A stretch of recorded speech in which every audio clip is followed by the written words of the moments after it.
Well, here we are getting ready to go into week 7. It's been kind of a wild first half of the season, so we're excited to get on to the second half.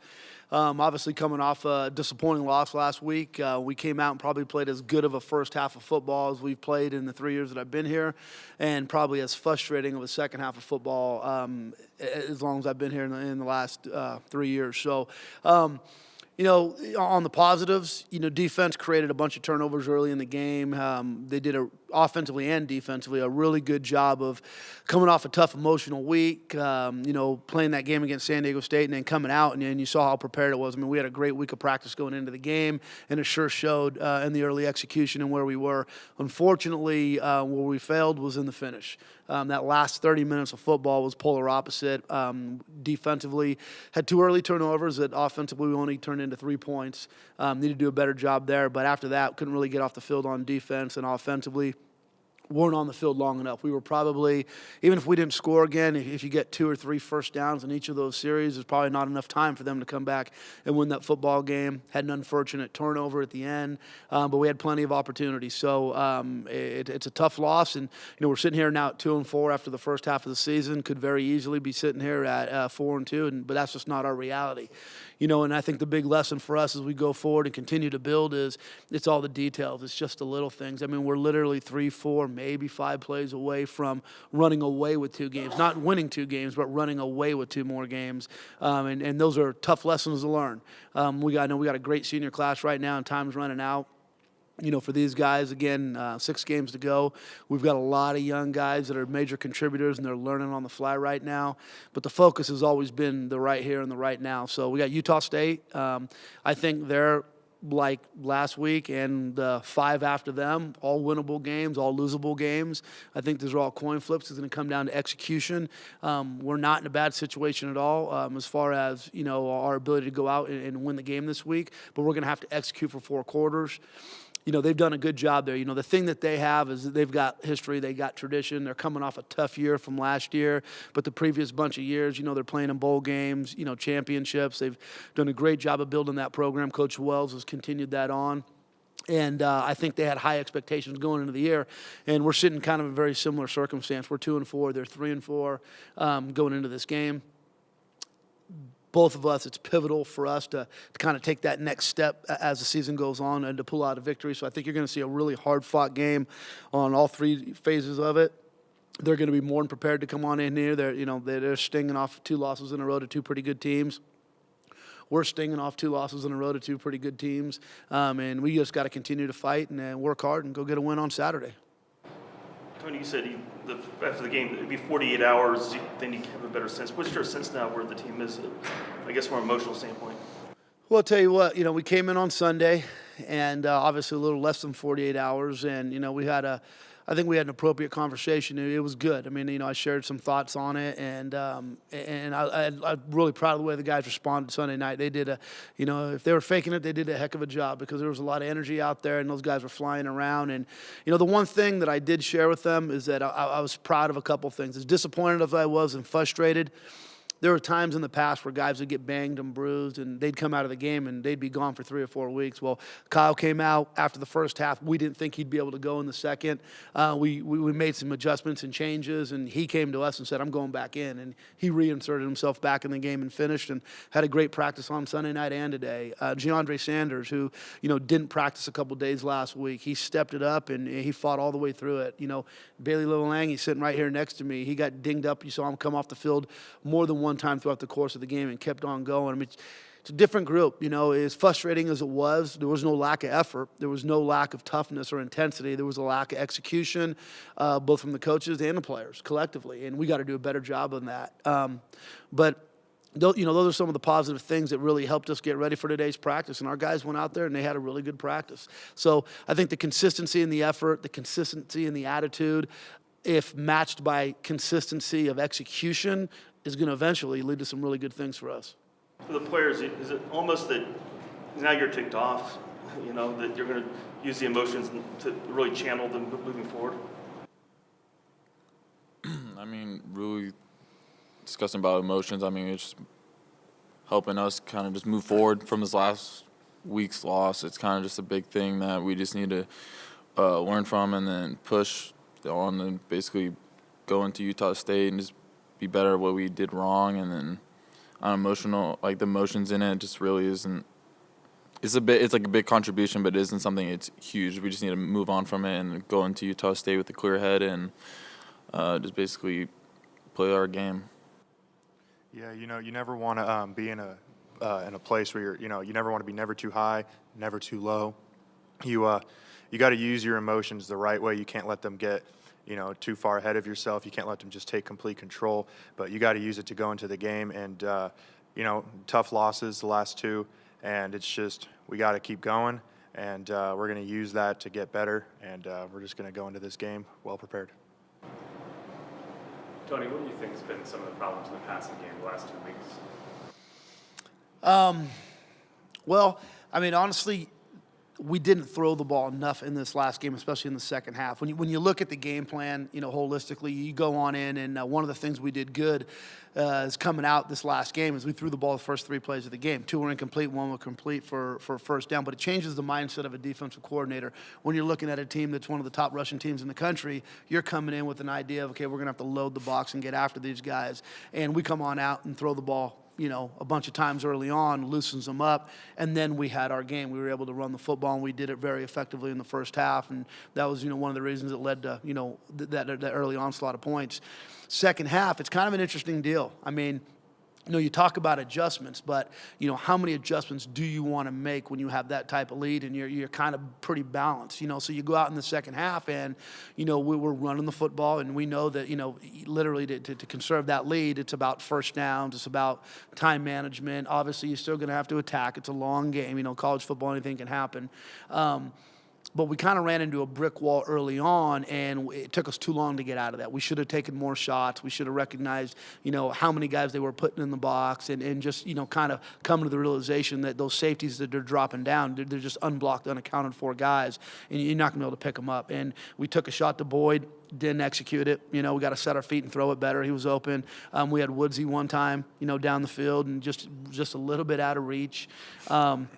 And I think we just got to continue to work on that. I mean, when you look at the passing game, we're doing a pretty good job of pass protection.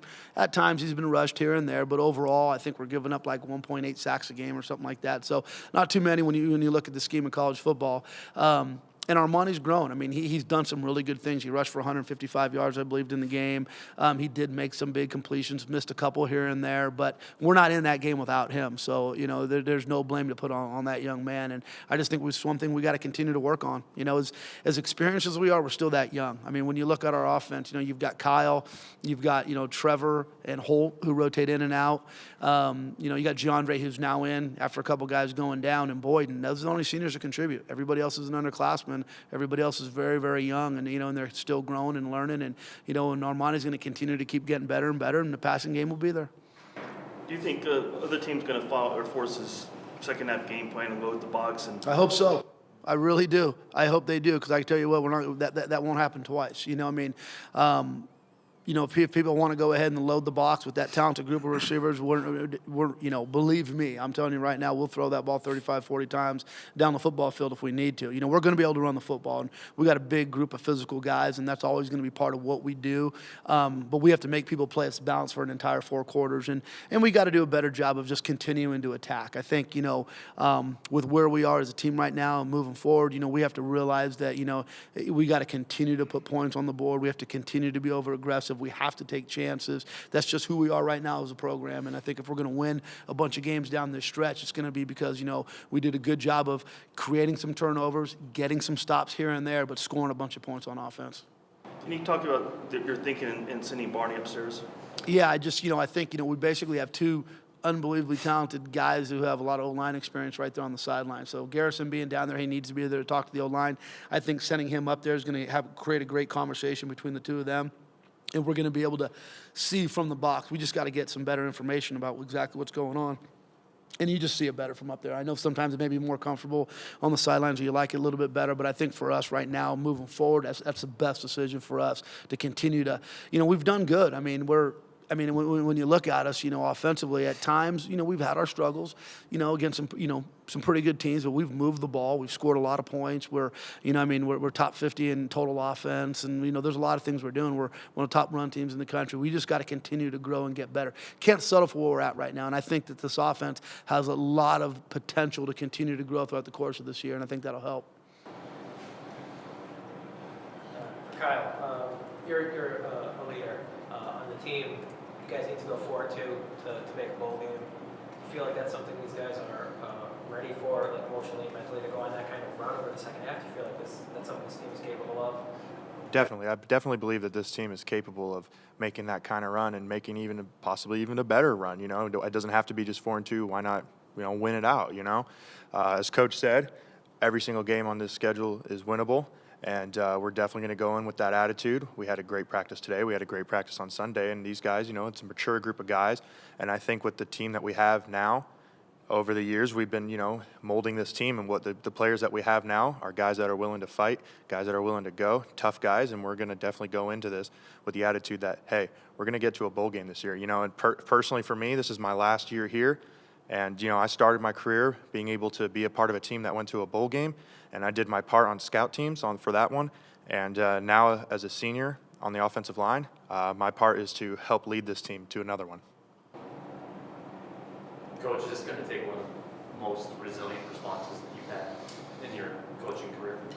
Yeah, I mean, it's there's no doubt about it. But the thing about it for us is we have to completely desensitize, it can't be so sensational, I mean, we really got to take it one at a time. I mean, it's no different than, you're looking at the Yankees a couple weeks ago, right, in the playoffs and things like that, and you get down, and, how do you come back? You got to take it one at a time. So for us, it's really, we got to go out and have a great week of practice, great week of execution, work on the things that kind of got in our way, so far this season, and then let's go out and win a quarter, right, and then let's win the second quarter, and let's be a better team coming out of halftime. You look the last couple of weeks, we've been a pretty good first half team. We were in a good fist fight with San Diego State for about 30 minutes, maybe a little bit longer, maybe more like 40, 45 minutes, but then it got away. This game we just had great first half, had a good lead, right, and watched it disappear. So can we come out and play 4 quarters of football? And if we do that and we do it to the best of our ability, then you know what? We have a chance to win a game. But that's all we have right now is we have a chance, right? And then if we do that, it's on to the next task in front of you, So I know exactly what Kyle's saying. Are we capable of winning 6? Absolutely. Are we capable of winning 4? Yeah. Are we capable of winning 2? Yep. 3? None? Yeah, I mean, it could be anywhere in that equation. It's really going to come down to our toughness, our execution, our consistency. The effort's there. The guys are working hard. We've gotten better in a lot of ways, but, the bottom line of it is wins and losses. And although we're winning at a little higher rate than we have in the past, it's still frustrating because that wasn't the goal. The goal is not to be a little bit better than we've been in the past. The goal is to go out and to go to bowl games and fight for championships. And it's about culture. And to me, these are defining moments when you're solidifying a culture. We got here, we'd had 2 winning seasons in 20 years. And so there's when a lot of people don't know much about winning other than wanting to, it's one of those deals where you got to press it hard every day. And I think the challenge for us as coaches is making sure you keep the guys together because we have to press and we got to put our thumb on them and we got to hold them accountable and we got to go nose to nose sometimes. And at the same time, you can't lose the group because you don't want them to go like, oh, well, it's almost over. It's happening again. And you have to fight against that every day. And that's why to this point, I'm really proud of our guys and the way they've handled it. I told our kids a story. Evan Ostry, who actually went to the hospital after the game, he had an injury, so he had to stay the night in the hospital. And I went and saw him on Monday. And I take that back. It was on Sunday night before our team meeting. And, I sat down with him and I asked him, I said, help me out. I said, how are we doing? How's this group of guys doing? How do I address the team tonight? I mean, what do you think? And he said, Coach, I wouldn't worry about it. He goes, I've been here for the last couple of years in this group. I don't know what's going to end up happening, but they're not going to quit. They didn't quit on Saturday, and they're not going to continue to quit. So you just go in there and keep doing what you're doing. He goes, it's a different group. He goes, it's a different group of older guys. It's a different group of younger guys. And you know what? We're going to see down this stretch. But I like where we're going. Frustrated where we're at right now. I know we're better than this. And you know what? Eventually it's all going to come through. But for us, it's staying the course.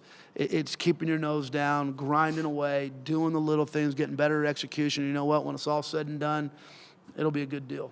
So speaking of last year, what is the injury report then for this week? He is out this week, so we will see when he returns. I'll let the doctors kind of go through that first. What are you seeing Jalen Davis on video? Is he a shutdown corner, or is he more of a guy who likes to sort of take his chances and jump routes? Well, I'll tell you what, that's probably the strength of their defense is their secondary. They've had a couple injuries up front, and they've done a couple, different things. But that secondary, they like to let those guys play on an island. They're going to play a lot of one-on-one coverage, and they'll get really aggressive at times. You're going to see a lot of different pressures. They're an odd front.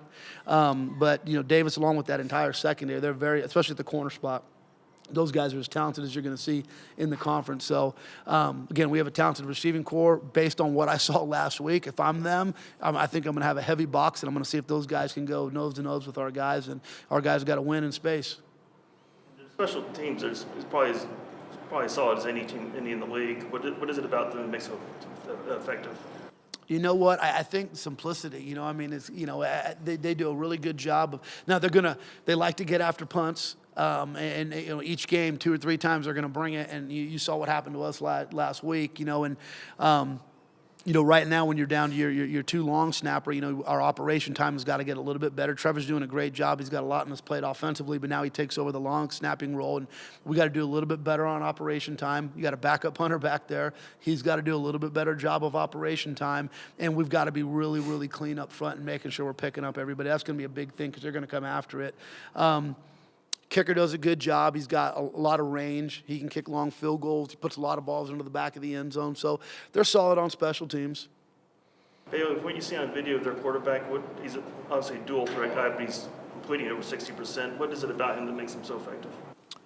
Basically just being able to read our defense and basically just getting the calls from the sideline and just adjusting to us. But really, when it comes down to it, he's just really good dual threat, either giving the ball or if not, pulling it and running it. And we just got to make sure we corral him and keep him in the box. And then when he's in the box for passes and stuff, it's just getting to him and getting sacks. Obviously, he doesn't run the ball as much as Worthman does. But is there anything you can borrow from that game that will help you in this game? From last week's game, it's basically just execution and communication for our defenses. I feel like a lot of times we were just off sync, and coming in this week we just need to have a better execution going into Utah State. So that would be something. Coach, can you talk about the homecoming significance and whether you've heard from guys who will be coming back, former contributors to the program, or even when during your tenure? Yeah, you'll get guys throughout the course of the week, and I know, remember like last year, you got guys that'll come back, they'll come out to practice in the mornings and stuff like that. And the one thing is we got a lot of local players that are here, and you see them each week. A lot of them sit right behind our bench, and sometimes I wish I could grab a couple of those guys back out and suit them up. No, there'll be quite a few of the old players back out, and a lot of them are around town, and I'm sure we'll see them throughout the course of the week.